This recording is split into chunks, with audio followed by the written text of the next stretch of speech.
apa coba menjalankan dari Anaconda-nya. Ini uh, kalau kita mau apa namanya menjalankan Python, kemarin saya sampaikan akan menggunakan IDE-nya adalah Jupyter Notebook. Oke. Nah, yang diinstal adalah dari distro Anaconda sekalian berarti Python dan Jupyter Notebook-nya tercakup di sana. Nah, untuk manggilnya kita panggil saja Anaconda di sini. Ini ada Anaconda. Kan stop share dulu bentar. Ini harus satu-satu ininya share-nya.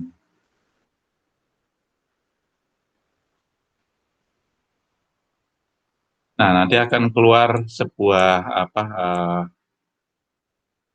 from Anaconda seperti ini ya.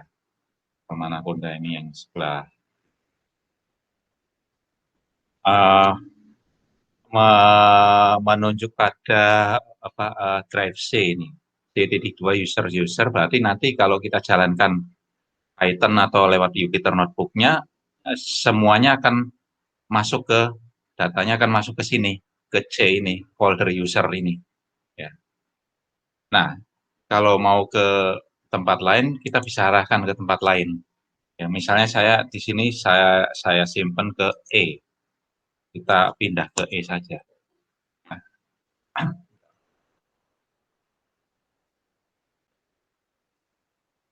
pindah ke E ini sudah ke E. Di E tinggal kalau mau dibuat foldernya, saya buat di sini folder C notebook sini, pindah ke C notebook. Nah, jadi nanti kalau kita jalankan, datanya akan masuk ke sini, ke C notebook. Ya. Oke, nah sebelum masuk ke Jupyter Notebook, sebenarnya di Anaconda ini ada satu shell Python sendiri yang bisa kita gunakan langsung yang namanya IPython. IPython seperti ini, IPython. Yang kalau saya run, maka dia akan langsung menunjuk pada shell atau prompt yang bisa dituliskan perintahnya di sini.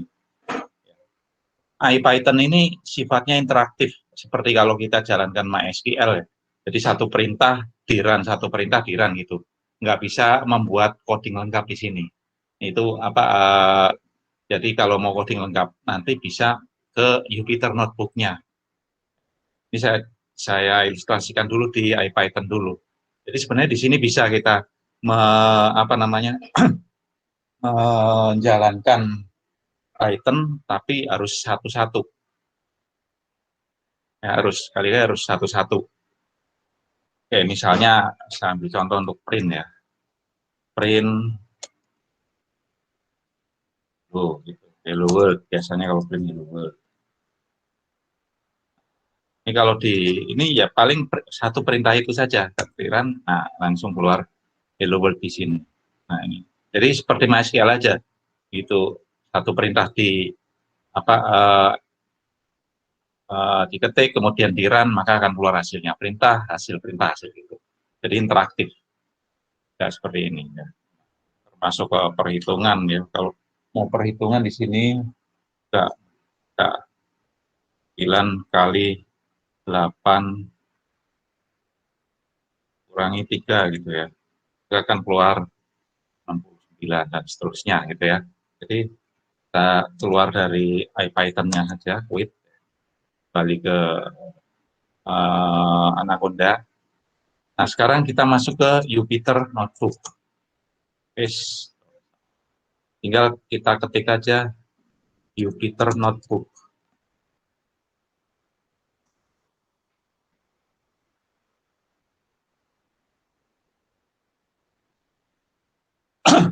Nah, saya stop dulu ini, mungkin share-nya harus satu-satu soalnya.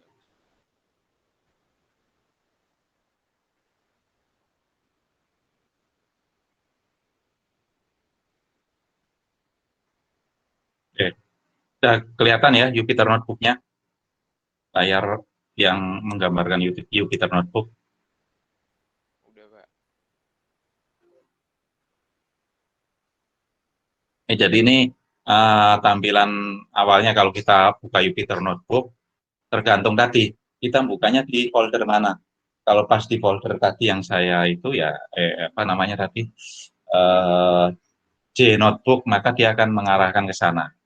Pada waktu awal dibuka di sini ada file yang sudah ada di sana. Ekstensinya adalah IPINB ya. Ini ada file yang sudah pernah dibuat di sini. Ya, Jupyter Notebook. Kemudian ini ada di atas itu files, running, cluster. Ini isi file itu isi filenya, running itu kalau di run ya. Ini kalau mau membuka file yang lama tinggal diklik aja di sini, nanti akan diarahkan file yang dibuat. Nah, kalau buka baru, saya mau buka baru aja di sini adalah di new, yang sebelah kanan new Python 3. Nah, ini keluarnya seperti ini. Python 3. Jadi ada di sini ada kotak ini, kotak sel ini sama hampir sama dengan apa tadi IPython ya, ada in dalam kurung. Ini menunjukkan input yang akan dimasukkan di sini ya, input maksudnya perintahnya yang dimasukkan. Nah, kalau di IPython itu interaktif, satu perintah satu perintah eksekusi, di sini bisa codingan full di sini lengkap ya. 10 baris atau 20 baris codingan sederhana bisa dimasukkan dalam sel ini. Tiap ganti sel bisa nanti ganti coding. Fitur-fitur ini nanti bisa sambil jalan dipelajari sendiri, karena apa, saya rasa nanti paham sendiri untuk fitur ini, yang file itu isinya untuk apa saja, edit dan sebagainya nanti bisa dipelajari. Saya fokus ke sintaksnya ini. Untuk run, kalau di Jupyter Notebook bisa klik run ini, atau pada waktu selesai mengetikkan perintah-perintah di sini, ya, mungkin bisa berapa baris itu, yang diketik adalah shift enter, bukan enter. Kalau enter hanya pindah baris. Ini kalau di Jupyter Notebook. Jadi untuk eksekusi adalah dengan shift enter. Nah, di sini ada code. Kalau ini code, ini menunjuk bahwa pada sel ini yang diketik adalah codingan ya. Nah, kalau markdown di sini nanti ini hanya tulisan biasa, tidak dieksekusi gitu ya. Kalau code akan dieksekusi oleh Python maksudnya ya. Oke, kita pakai markdown dulu. Oke. Markdown kita tulis di sini misalnya pengenalan Python. Nah, seperti tadi saya sampaikan, ini harus shift enter ya, bukan enter. Kalau enter, nah dia hanya pindah ke baris bawahnya. Kalau shift enter, maka dia akan apa dijalankan.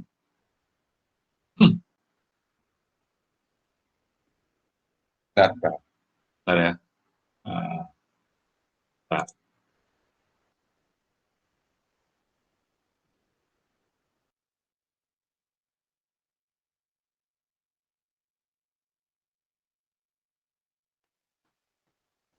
Oke, berikutnya yang akan kita pertama ini tadi uji dulu tadi yang print word, print hello world dulu untuk awal ya, standar untuk print hello world ya, eksekusi shift enter. Nah, ini keluar hello world di sini. Jadi untuk mencetak Pascal itu Pascal Python itu setelah print yang dicetak ditaruh di dalam kurung yang diapit oleh dua buah double apostrof gini ya, atas tanya, maka dia akan dicetak. Beberapa hal yang menjadi kemudahan di dalam Python kalau kita bandingkan dengan bahasa pemrograman yang lain adalah diantaranya Python itu untuk variabelnya tidak perlu dideklarasikan. Saya ketik dulu di sini tentang variabel ya. akan membahas variabel kalau mau dulu kita markdown. Variabel dan operator bahasan kita hari ini. Oke. Salah satu yang apa namanya memudahkan di Python tadi adalah tidak perlu ada deklarasi. Seperti di C, C++, atau mungkin Java, atau mungkin apa satunya Pascal, Basic dan sebagainya itu di situ perlu deklarasi. Deklarasi itu artinya variabel yang akan dijalankan di body of code-nya itu nanti harus didefinisikan dulu di awal. X tipenya apa gitu kan ya. Y tipenya float misalnya, kemudian A tipenya integer, B tipenya string dan sebagainya. Nah, Python tidak perlu, dia langsung saja disebutkan di situ X sama dengan 2, Y sama dengan 5 dan seterusnya. Itu yang apa membuat Python lebih sederhana. Jadi seperti yang mungkin pernah dengar kalau mungkin menggunakan apa Java perlu 10 baris, menggunakan C 6 baris cukup, Python 2 baris cukup. Seperti itu. Karena saking mudahnya. Kemudian yang kedua adalah di akhir statement tidak perlu titik koma. Beda dengan C, C++, Java, Pascal itu perlu titik koma semua untuk menandakan akhir statement. Nah, di Python tidak perlu ada titik koma. Gitu. Ya. Oke, nah kemudian kita masuk ke operator ini ya. Operator, variabel dulu. Saya langsung ke ini contohnya, misalnya X sama dengan Y sama dengan misalnya 9, kemudian XY sama dengan misalnya 12,5 gitu ya. Nah ini kita eksekusi dengan shift enter. Nah, itu artinya sudah dimasukkan ke memorinya Python. Nah kita lihat di sini langsung seperti ini. Tidak perlu didefinisikan X integer, XY itu adalah float dan sebagainya, usah langsung. Dan perhatikan juga di belakangnya tidak perlu ada titik koma, langsung. Nah itu kan. Ini kesederhanaannya seperti ini. Nah, selain satu-satu seperti ini dalam apa mengisi nilai variabel, bisa juga beberapa langsung. Ya. Misalnya A, B sama dengan 7,3,75 misalnya seperti itu. Shift enter. Nah ini bisa seperti ini. Ini artinya adalah 7 akan masuk ke A. Jadi sesuai urutannya. 3,75 masuk ke B gitu. Ya, sama dengan di sini artinya bukan sama dengan yang menyamakan dua ruas, tapi seperti di bahasa pemrograman lain. Jadi sama dengan itu artinya assignment atau penugasan. Penugasan itu artinya kalau X sama dengan 2 seperti ini, 2 akan dimasukkan ke X. Jadi nilai X-nya adalah 2. 9 dimasukkan ke Y. 12,5 dimasukkan ke variabel XY gitu ya. 7 ke A, 3,75 ke B gitu. Oke. Untuk mencetaknya, kalau tadi Hello World itu mencetak langsung ya yang ada di dalam burung. Nah, kalau di sini kita mau mencetak nilai dari sebuah variabel, kita bisa print variabelnya di sini. Ya, print X, maka hasilnya 2. Standar ya seperti yang lain ya. Jadi kalau print X tanpa tanda apostrof itu artinya yang akan dicetak adalah isi dari X. Tapi kalau kita gunakan tanda apostrof seperti ini, yang keluar adalah X. Gitu. Dan ke ini. Nah, bisa juga nggak pakai print, tapi langsung X di sini kalau kita mau tahu X nilainya berapa. Nah, 2. Bedanya hanya tidak ada kotakan out di sini. Kalau di sini nggak ada out ya. Di sini kalau tanpa print dia keluar out 7.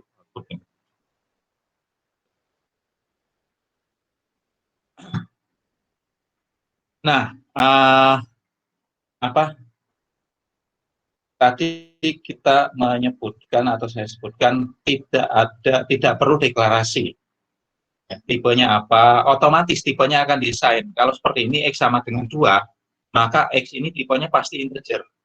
XY 12,5. XY itu pasti tipenya float. Ya. Kalau misalnya hello world itu kita masukkan ke variabel, tipenya pasti string, str. Untuk melihat tipenya, kita bisa melihat dengan print type. Type-nya A misalnya. Nah, ini kita print aja. Maka keluarnya adalah kelas int. Artinya A itu tipenya adalah integer ini. Ya, karena bulat 7 ya. Nah, B-nya apa? Kalau B adalah float ya, bilangan real 3,75.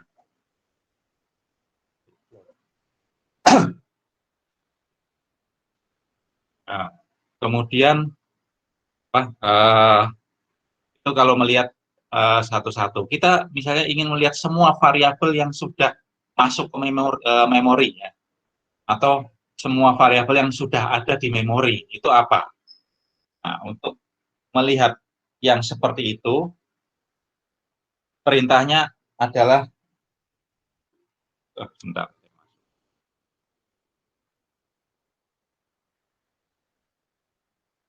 Oke, saya ulangi. Untuk melihat yang ada di memori, semua variabel yang ada di memori, perintahnya adalah dengan persen hus, WHOS ini ya. Sekali lagi persen hus seperti ini. Eksekusi dengan shift enter atau dengan run ini, maka akan kelihatan variabel yang sudah ada di memori adalah ada 5 variabel ini. A bertipe integer, isinya adalah 7. B tipenya float 3,75. X tipe integer, isinya 2, dan seterusnya. Ini semua ada di memori.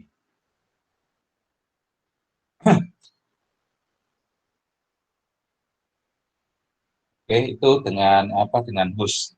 Nah, kalau di sini A terlihat adalah integer tipe 7.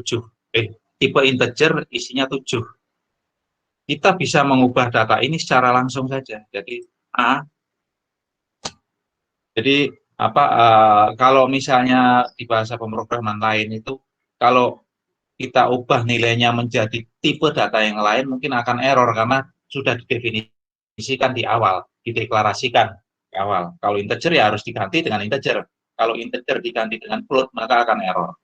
Nah, tapi di Python enggak, sifatnya lebih dinamis. Jadi data integer kita ganti menjadi data float enggak masalah. Hanya menjadi 8,6 misalnya seperti ini. Nah, itu masuk apa-apa. Ya. Bisa masuk, bisa dicek di persen push ini ya. Nah, A-nya jadi float 8,6, tadinya integer. Nah, ini salah satu keistimewaan lain di Pascal seperti itu. Jadi perubahan data itu tinggal mengikuti saja data yang diubah itu tipenya apa, otomatis sama oleh Python akan diubah tipe datanya. Jadi tidak kaku. Kalau di bahasa pemrograman lain mungkin akan apa dianggap error begitu di run karena di awal dideklarasikan tipenya integer, tiba-tiba kok yang dimasukkan tipenya float, maka itu akan salah. So, di awal dideklarasikan sebagai integer, kemudian di dalam body of code-nya jadi string, nah itu juga salah. Kalau di sini nggak masalah, di Python nggak masalah.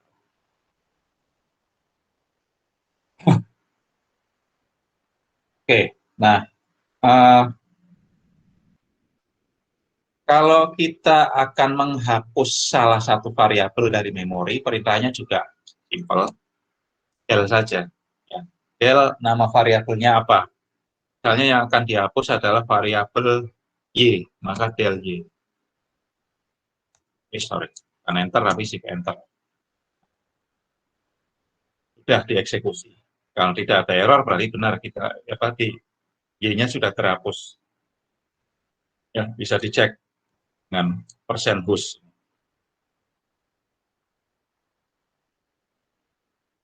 Nah, Y-nya sudah hilang, tinggal 4 variabel A, B, X, dan XY. 6, 375, 2, 12. Oke. Nah, oke, itu adalah variabel. Nah, nama variabel itu hampir sama dengan bahasa pemrograman lain. Ya. Tidak boleh diawali dengan angka, tidak boleh ada karakter khusus, dan sebagainya. Ya. Boleh dikatakan sama. Ya.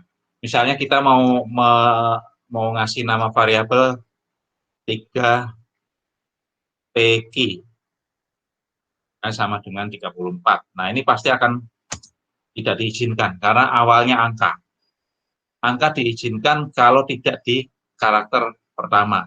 3 PQ nggak boleh, tapi kalau PQ 3 atau P3Q ini, nah itu boleh. P3Q boleh. Jadi nama variabel boleh. Kalau kita cek di host-nya, akan muncul di sini P3Q tipe integer 34. Tipenya langsung disesuaikan oleh Python adalah integer. Nah, kemudian ada satu karakter yang khusus digunakan di Python untuk mengeksekusi variabel terakhir yang dieksekusi itu apa? Nah, apa karakternya adalah underscore. Ya. Kalau underscore kita run, maka keluarnya adalah 2. Karena apa? Karena yang terakhir dieksekusi adalah yang ini. Ya.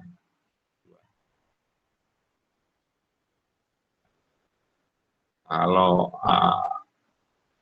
X-nya 2. Kalau misalnya A berapa A? A 8,6. Kalau underscore dieksekusi 8,6. Jadi ikuti yang terakhir dieksekusi yang mana? Untuk dilihat nilainya. Nah, itu akan seperti itu. Ya. Kemudian P3Q. P3Q misalnya di sini adalah 34. K underscore pasti 34. Nah, itu ya. Jadi underscore ini digunakan hanya underscore satu digunakan untuk menjadi apa namanya menjadi karakter yang memanggil yang terakhir dieksekusi, variabel terakhir dieksekusi. Oke, ini.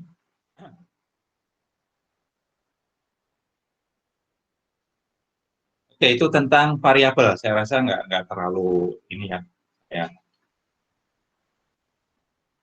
paham kalau udah semester 5 dan variabel dan sebagainya sebuah karakter yang biasanya untuk menyimpan data tertentu yang sifatnya bisa berubah variabel. Nah, kemudian yang berikutnya ini saya markdown lagi untuk menandai ini. Operator, ini masih besar seperti ini. Operator.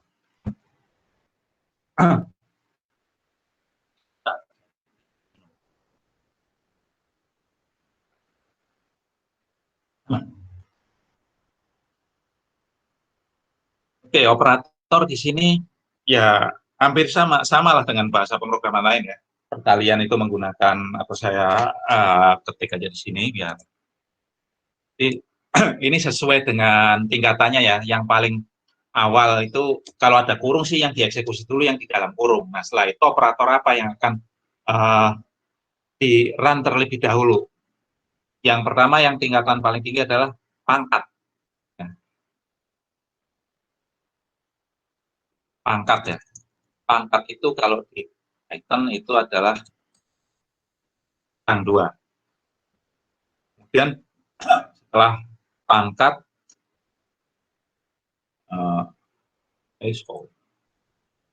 apa namanya perkalian dan pembagian itu sama. Oke, perkalian dulu itu tang. Kemudian pembagian. Pembagian itu adalah garis miring. Setelah itu penjumlahan dan pengurangan. Jumlahan dengan plus, pengurangan dengan minus. Nah, ini seperti ini. Ya, jadi yang dieksekusi dulu sesuai urutan ini. Nah, kemudian di pembagian itu ada operator lain yang mungkin ada juga di bahasa pemrograman lain yang sama ya. Markdown dulu. Misalnya modulo atau sisa bagi itu menggunakan persen. Kemudian ada lagi pembagian integernya, bukan pembagian integer, tapi hasilnya integer ya. Pembagian untuk hasil integer, oke kayak gini aja nggak apa-apa. Itu dengan garis miring 2. Ya. Oke.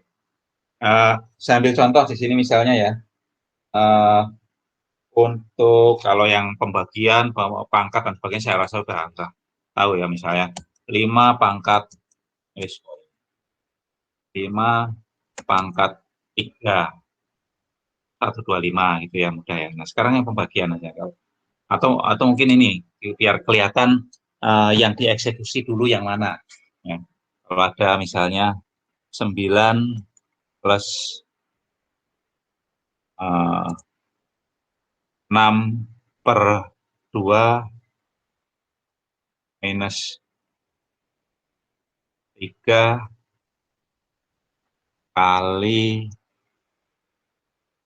4 min 1. Nah, kalau seperti ini mana yang lebih dulu?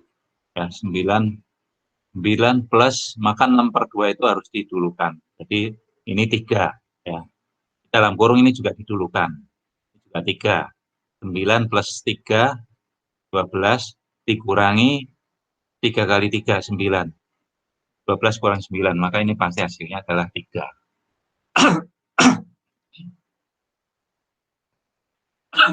Sorry. Oke, ini untuk memperlihatkan saja tingkatan yang dikerjakan lebih dulu. Oke, kemudian saya mau mencontohkan yang pembagian dengan modulo dan pembagian integer. Pembagian misalnya 30 bagi 8. Kalau ini langsung saya eksekusi, maka hasilnya adalah 3,75. Ya. Nah, bisa dilihat 3,75. Nah, kalau modulo sisa bagi berapa? 30 bagi 8 itu ketemu bulatnya adalah 3. Ya kan? 30,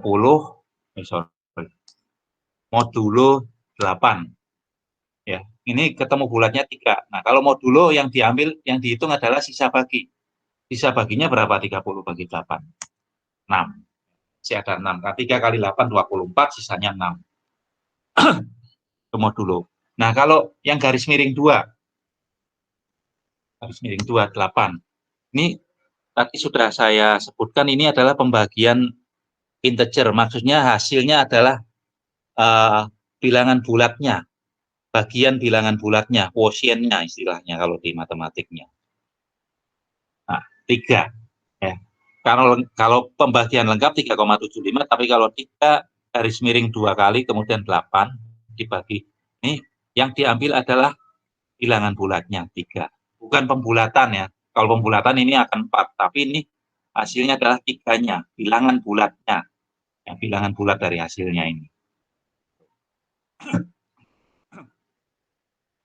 Oke. Oke, setelah operator ini kemudian ada fungsi yang mungkin fungsi itu bisa bermanfaat nantinya. Tadi saya bilang ada pembulatan. Nah, pembulatan kalau di Python sama sih dengan bahasa pemrograman lain, pakainya round ya. Di round itu dibulatkan, apa bisa ke atas, bisa ke bawah. Oke, saya ambil contoh print round, misalnya yang di round adalah 7,3782 itu ya. Oh, jangan 3,7. 3,638 itu ya. 3,638 216. Kalau saya RAM, maka dia akan dibulatkan langsung ke atas menjadi 8. Karena ini 0,6 ya selisihnya. Kalau dia 0,5 ke atas akan dibulatkan ke atas, kalau di bawah 0,5 dia akan ke bawah. Kalau nanti ini 3, maka dia menjadi 7 sesuai dengan bilangan yang di ini. Nah, di belakang bilangan misalnya saya kasih parameter 0,2 seperti ini. Artinya apa parameter yang di bawah di belakang bilangan yang akan dibulatkan ini? Ini menunjukkan jumlah desimal yang di belakang koma yang akan dimunculkan di sini. Jadi kalau seperti ini, berarti nanti akan ada 2 di belakang koma. Nah, 7,64 ya kan. 7,64 ini 3 dibulatkan ke atas karena belakangnya 3 adalah 8. Jadi seperti ini. Kalau ini 4, ya 7,6382. Gitu. Jadi parameter di belakang angka yang akan dibulatkan itu menunjukkan jumlah angka di belakang koma yang akan dimunculkan pada saat dicetak. Oke. Kemudian, nah tadi saya di sini mencontohkan pembagian dengan modulo dan pembagian untuk bilangan integer, mendapatkan bilangan integernya, hasil pembagian untuk bilangan integernya. Nah, ini sebenarnya bisa disatukan. Ada fungsi yang menyatukan 2 buah operasi ini. Namanya adalah divmod fungsinya. Divmod ini ya. Division modulo gitu sebenarnya. Nah, divmod ini akan ada dua ini dalamnya. Misalnya tadi 30 sama 8. Seperti ini. Divmod 30,8. Itu berarti akan dibagi 30 dengan 8. 30 dibagi 8. Nanti outputnya apa di sini? Keluarannya adalah hasil bagi desimalnya, hasil bagi integernya, bulatnya, dengan sisa baginya. Nah, itu. 3,6. Ini kan gabungan dari ini tadi. Modulo sama yang garis miring 2. 3 itu adalah sisa hasil bagi bulatnya. Ini 3. Nah, 6 itu adalah modulonya atau sisa baginya. Ya, 3 sama 6. Oke. Jadi ini adalah sebuah fungsi yang menggabungkan dua operator ini. Modulo dengan pembagian yang menghasilkan bilangan bulatnya. Namanya divmod. Ini bisa pakai print juga kalau mau lebih halus. Ya. Print divmod 30,8 misalnya seperti itu. Maka dia akan 3,6. Tidak ada tulisan output di sini, out 33 enggak. Tapi langsung ke hasilnya. 3,6. Itu bedanya kalau menggunakan print atau tidak.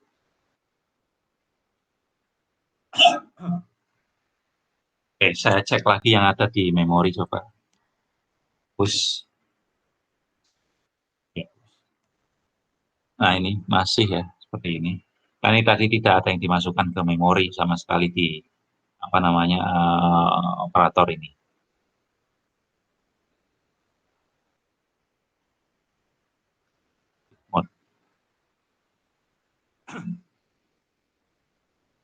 Oke, berikutnya setelah tadi variabel operator, satu yang belum adalah tentang perbandingan.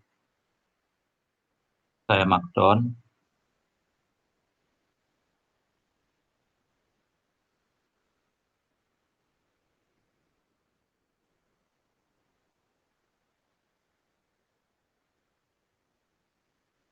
Perbandingan atau comparison-nya.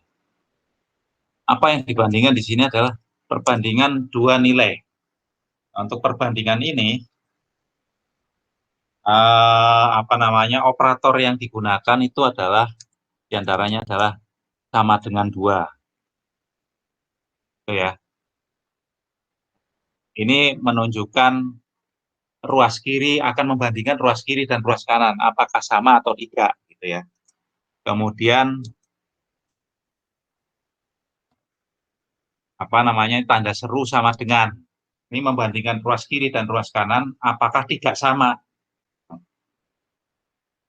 Keluarannya sekali lagi true atau false ya. Jadi yang atas itu kalau sama, kiri dan kanan, ruas kiri ruas kanan sama, akan keluar true. Kalau tidak sama, false. Yang di bawahnya yang tanda seru sama dengan, kebalikannya. Kalau ruas kiri dan ruas kanan tidak sama, keluarnya adalah true. Kalau sama, false. Tuh ya. Kalau yang lain saya rasa sudah familiar semua, lebih kecil. Saya kasih satu ini lebih besar, gitu ya.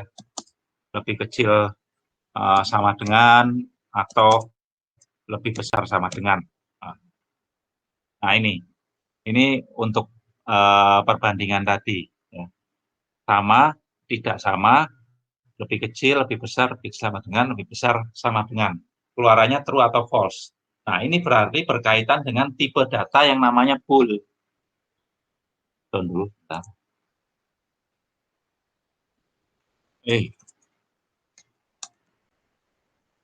Bool. Atau sebagian menyebutkannya sebagai bilangan boolean. Ya. Yang isinya adalah true atau false. Saya rasa sama untuk bahasa pemrograman. Tuh, ya. Ya, bool dengan true atau false nilainya. Oke, saya ambil contoh lagi misalnya di sini ya. Misalnya A kita jadikan true. Kemudian B nilainya adalah true juga. Ya. Kemudian C nilainya adalah false. Shift enter itu sudah masuk. Nah, ini masuk ke memori. Kalau kita cek di push, nah ABC-nya tipenya sudah bool di sini. Tadi A-nya kan integer, sekarang berubah menjadi bool. Bool itu tipe true false tadi nih. Jadi isinya hanya true atau false. A bool true, B bool true, C bool false gitu ya. Menyesuaikan. Oke, sekarang kita cek. Kita cek 3 ini aja. A, N, B gitu ya. A, N, C, C, or B gitu ya. Nah, ini mungkin ngecek dengan gerbang logika yang mungkin sudah pernah dipelajari di matematika diskrit. Kalau N itu akan menunjukkan kalau dua buah variabel atau konstanta sekalipun di N kan, variabel di N kan, maka akan true jika keduanya true gitu ya. Jadi kalau keduanya true, pasti true. Selain itu akan false. Kalau jika or, itu kalau keduanya asal ada true saja, maka hasilnya pasti true. True, false, false, true, atau true, true, semuanya true. Kalau semuanya atau keduanya false, baru menghasilkan false. Nah, sekarang kita cek di sini. ANB, ANC, C or B. Saya shift enter. Ah, true. Oh iya, ini kalau seperti ini yang terakhir saja. Saya pakaikan print biar kena semua yang sorry. Print ANB gitu ya. Sorry, nggak ada printnya tadi. Print ANC gitu ya. Dan print C or B. Coba kita lihat kalau dari logika, gerbang logika. A and B, true and true, maka yang pertama pasti hasilnya true. A and C, true and false, hasilnya pasti false. Yang C or B, C-nya false or true. Nah, ada true-nya, pasti true yang terakhir. kita run, nah, true, false, yang terakhir true. Jadi seperti ini. Ini apa ngecek logika bool yang ada di situ. Oke, selain logika bool kita juga bisa ngecek apa namanya satu per satu untuk bilangan kebenaran buah bilangan di situ. Misalnya apa? Apakah di sini 3 lebih kecil dari 6 gitu ya. Ini akan true. Tapi kalau ini saya ubah menjadi 3 lebih besar dari 6, maka akan false. Gitu ya. Nah, ini juga bisa dimasukkan ke dalam sebuah variabel hasil perbandingan tadi ya. Divariabelkan. Saya taruh di sini misalnya, masukkan ke D. D sama dengan 3 lebih besar dari 6. Nah, maka D-nya kalau kita lihat akan false. Atau di sini D sama dengan 3 sama dengan 2 kali. Gini, ya, sama dengan 2 kali 9 per 3. Ini akan menunjukkan bahwa D itu nilainya true atau false tetap ya, bukan hasilnya ini. 9 bagi 3 adalah 3. 3 sama dengan 3, harusnya true ini kalau saya. D sama dengan 3, 9 bagi 3. Oh, ini dieksekusi dulu. Oke, yang D-nya, kemudian yang ini. Nah, dia akan menghasilkan true. Ya kan, bila bagi 3, 3 ini sama dengan. Jadi, bedakan yang sama dengan 1 dengan sama dengan 2 ini. Ya. Kalau sama dengan 1, itu menunjukkan assignment atau penugasan. Artinya nilai yang hasil di ruas kanan akan dimasukkan ke ruas kiri. Ya. Hasil di ruas kanan adalah true, maka D-nya adalah true. Kalau sama dengan 2, akan membandingkan ruas kiri dengan ruas kanan. Apakah sama? Kalau sama true, kalau beda false.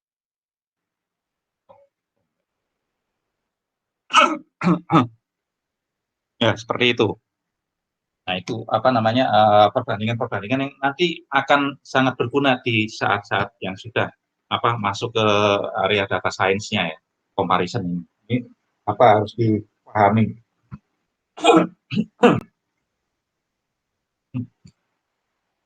Oke, yang berikutnya adalah tentang input.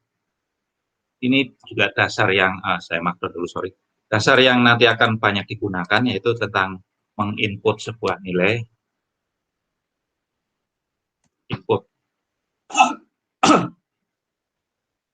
Menginput sebuah nilai ke dalam variabel ya ini. Oke. Simpel sebenarnya. Saya ambil contoh. X sama dengan input X. Apa yang diinput di sini? Misalnya saya kasih masukkan nilai X. Sorry,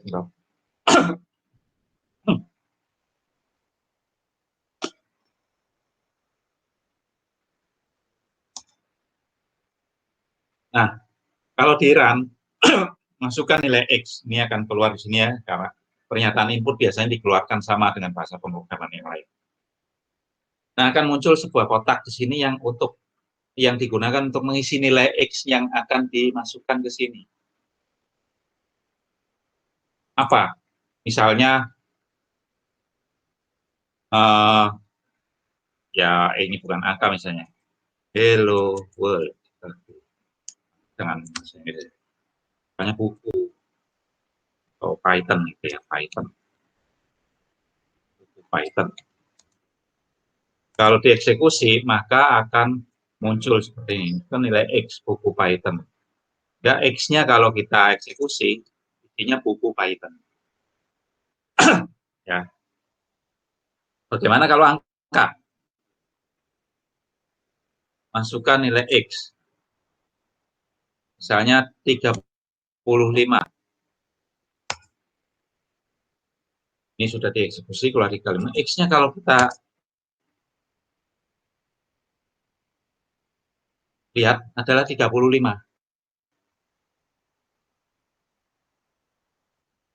Oke, saya gunakan print biar lebih. Nah, tapi apa tipenya ini 35?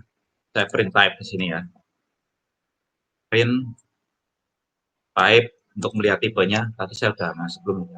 Saya lupa. Di atas. Oh, belum ya. Oh, ketinggalan satu print type. Jadi print type adalah untuk ngecek apa namanya tipe datanya. Ya. Selain pakai host, kalau host itu akan keluar semua yang ada di memori, tapi kalau mau ngecek satu saja bisa menggunakan print type. Ya. Print type X. Nah, apa? String ternyata. Jadi 35-nya itu bukan 35 integer, bukan numerik ini, tapi string, str. Ya. Sama, jadi setiap yang dimasukkan ke input ini akan dianggap sebagai string.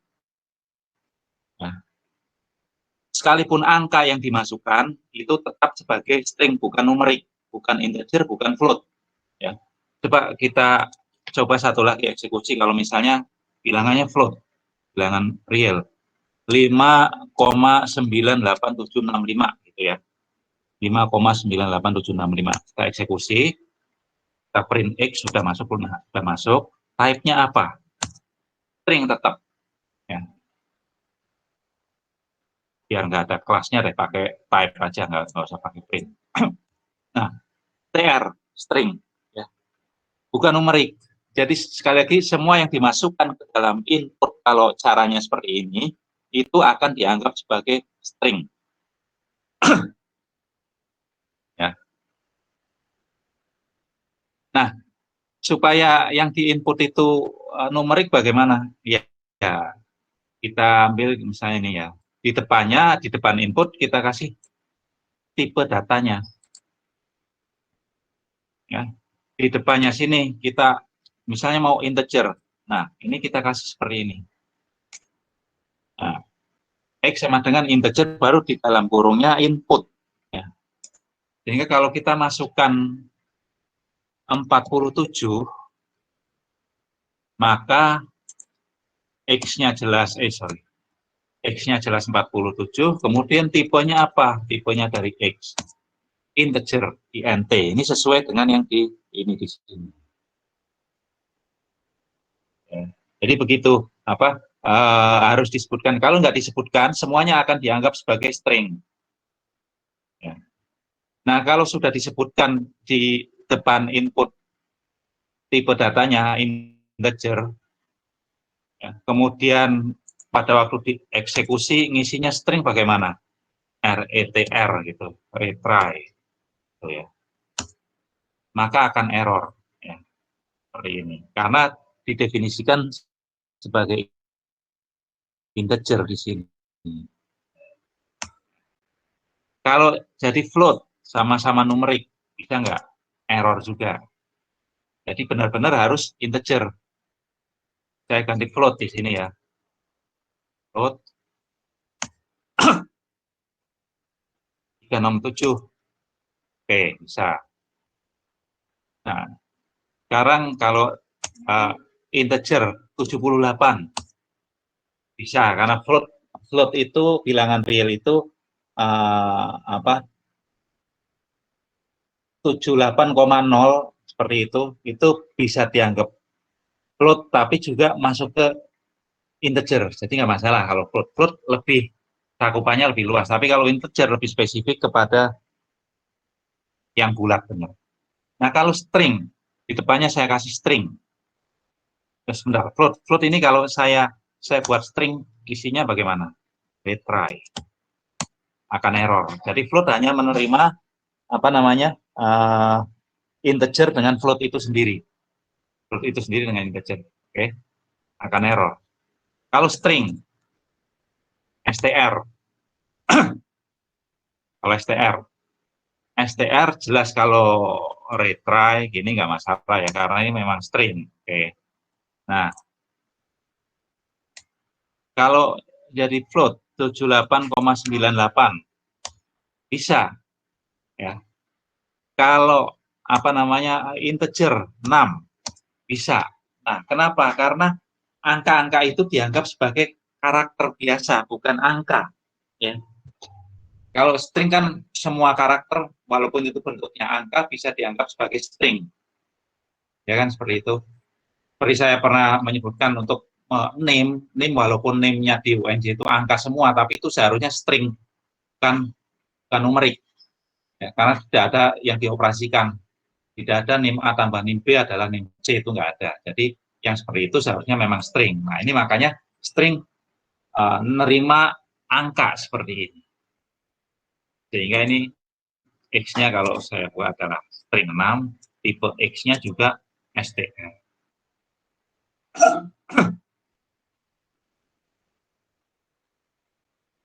Nah, itu tentang input tadi. Jadi perlu diperhatikan, kalau tidak diberikan apa namanya tipe datanya di awal atau di depan input, maka dia akan dianggap secara otomatis sebagai string. Tapi kalau diberikan tipe datanya, maka akan dieksekusi sebagai tipe data tersebut dengan yang paling sempit areanya adalah integer. Hanya menerima integer. Kalau float itu menerima integer dan float. Nah, tapi tetap tipenya akan dianggap float, walaupun dia bulat gitu ya. Nah, kalau string menerima semuanya, tapi tipenya akan dianggap sebagai string. Kira-kira seperti itu untuk input ini. Jadi harus diperhatikan nanti kalau yang mau dimasukkan apa. Nah, bisa dicek di hooks juga di sini. Nah, X-nya adalah string dengan 6. 6-nya ini bukan 6 angka, tapi 6 string. Oke, mungkin untuk yang pengenalan awal tentang variabel, operator, perbandingan antara dua buah operan, dan tentang input sampai di sini saja dulu. Ada yang mau disampaikan atau ditanyakan?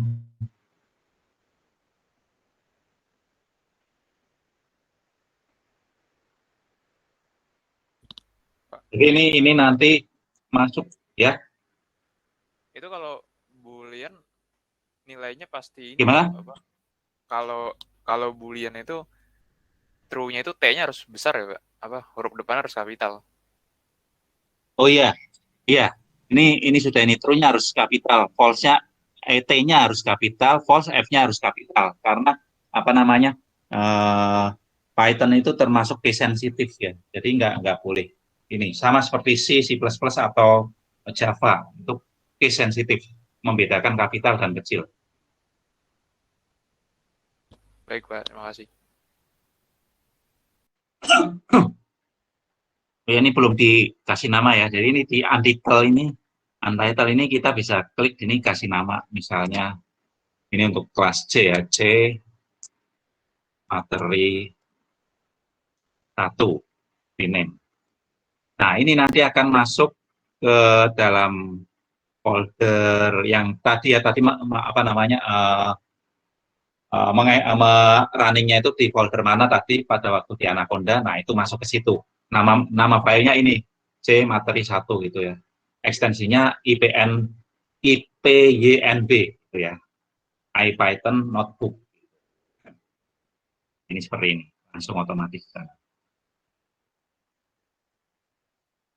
Ada lagi yang ditanyakan?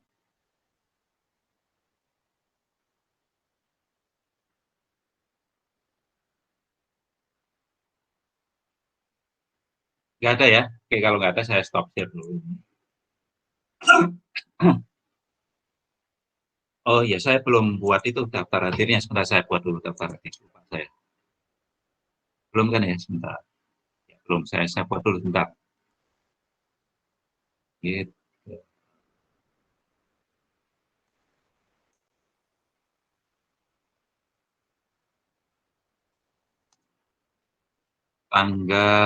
Tanggal berapa ini? C tanggal. Hmm.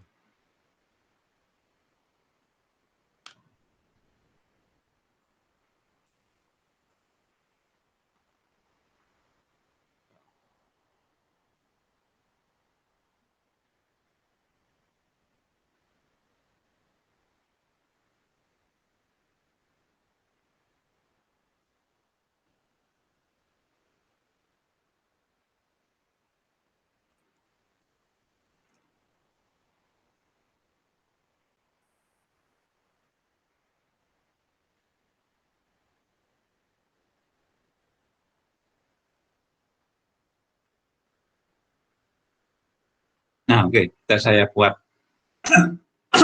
Jadi jangan lupa nanti diisi daftar hadirnya ya di Google Classroom. Saya nggak usah panggil satu-satu lagi mungkin. Oke, terakhir kali ada yang mau disampaikan atau ditanyakan sebelum saya tutup?